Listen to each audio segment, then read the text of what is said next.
Magandang umaga po at maraming salamat sa inyong pagdalo sa Senado sa araw na ito. Welcome and thank you for your time and effort to honor us with your presence at the beginning of the first regular session of the Senate of the 18th Congress of the Republic of the Philippines. But of course, a most special welcome and heartfelt congratulations to the mix of familiar and new faces of 12 senators freshly mandated to join this chamber in the recently held May 2019 elections. Salamat sa inyo. Thank you for electing me today as the 23rd Senate President. Like all beginnings, this day is full of hope and promise for the lifetime of the 18th Congress and the nation. A new wind has continued to blow over the political horizon, and the unexpected happened. It all started in 2016 when a straight-talking leader emerged. A number cringed at his humor, his style, his sometimes irreverence. We admire the progress of nearby states brought by authoritarian leaders, yet criticize our very own. The diplomacy of many years under other mild-mannered presidents failed to bring back the Balangiga bells and made us a garbage dump of neat and progressive nations. Only a tough stance resulted in solutions we have long been waiting for. And the 2019 saga of political change continues.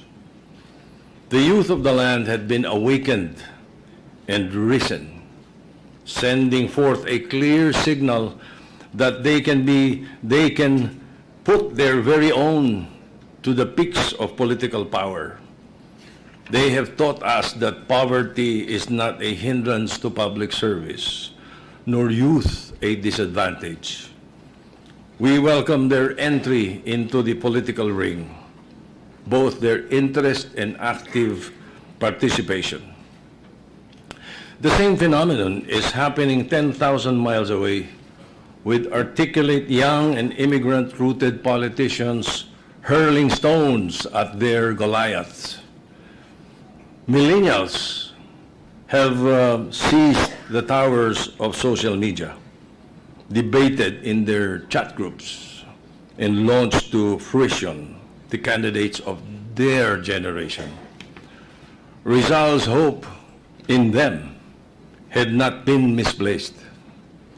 His letters reached their destination in 3 months, while his millennial heirs sent messages in 3 seconds to any part of the globe. His modes of transport then were ships and river ferries, and horsepower then really came from an animal. Though times have changed, the social ills of our heroes' times remain tenaciously around. Poverty, lack of infrastructure and services for education and health, a lingering sensitivity to foreign views, and presence still inhabit the corners of the Filipino mind. For some of our countrymen, keeping body and soul together is a daily challenge. Getting a high school or college diploma or education is a major obstacle due to the need for daily earnings. Health facilities and doctors' services are Manila or city-centric, far away from the barangays they reside in. My esteemed colleagues, we are legislators. The Latin roots of the word convey the meaning of proposer of laws. That is our main task, to craft bills, debate, and refine them. get them approved by the other house, and seek the signature of the President to turn them into laws of the land. Thus, we are primarily legislators. We are not prosecutors. We are not judges. Our hearings had been known to be precursors of high blood pressure, heart attacks, strokes, and even self-injury. It should not be the case. The Constitution expressly provides that the rights of the invitees must be respected, and also because being taxpayers, our invitees are our employers. But I do not mean to soften our powers. I only mean that our inquiries should really be in aid of legislation. Although I also believe that those who lie in our face must stay in our premises, or perhaps Muntinlupa, if they continue to do so. What I'm only saying is that we are legislators primarily. My dear colleagues, thank you is a very weak expression to convey the deep sense of gratitude that I feel today for the honor of being your Senate President. To be elected at large by the whole nation is indeed a rare honor and privilege for 24 in a more than 100 million population. And to be elected by those elected, as you did to me, is so much more humbling than a greater source of pride. You have gifted me the honor of being your Senate President. I know the context of my position is different from what is usually understood. I did not become your superior. I am simply a presider of your sessions. Any concept other than that is misplaced and unwarranted. Additionally, I am your listener, your advisor, if you so desire, your enabler for anything within my power to do so. And the reason is simple. The Senate is made up of 24 independent republics. You bring here the diversity of your backgrounds, the fierceness of your advocacies, the ambitions you keep secret from others. Simply stated, I am primus inter pares, as Roman law-inspired lawyers say, first among equals. And these lawyers may be right.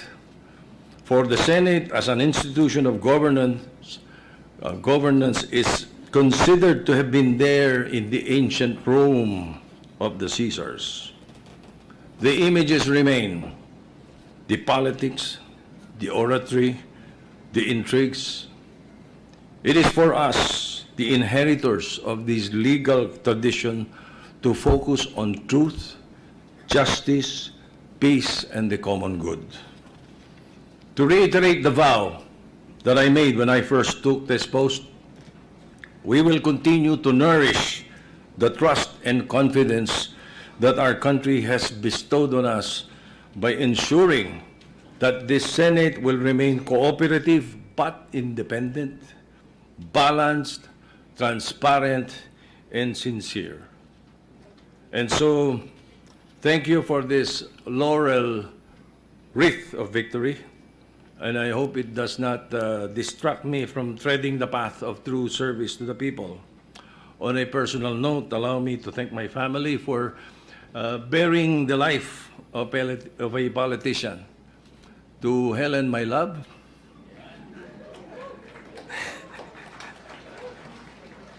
my children and grandchildren that God has sent us, and to the Filipino people for this chance to serve. Likewise, I offer this day to my father, Marcelino, who worked within the then Central Bank, and my mother, Dr. Herminia Castelo of Nueva Ecija, a staunch feminist in those early times. And finally, I dedicate the honor of this post may bring to the memory of my late grandfather, Senator Vicente Sotto of Cebu, a man for all seasons, a journalist, man of letters and of the arts, and a regular dissenter to the great Manuel Luis Quezon, the first Senate President in 1916. Thank you and all the best wishes for today and always.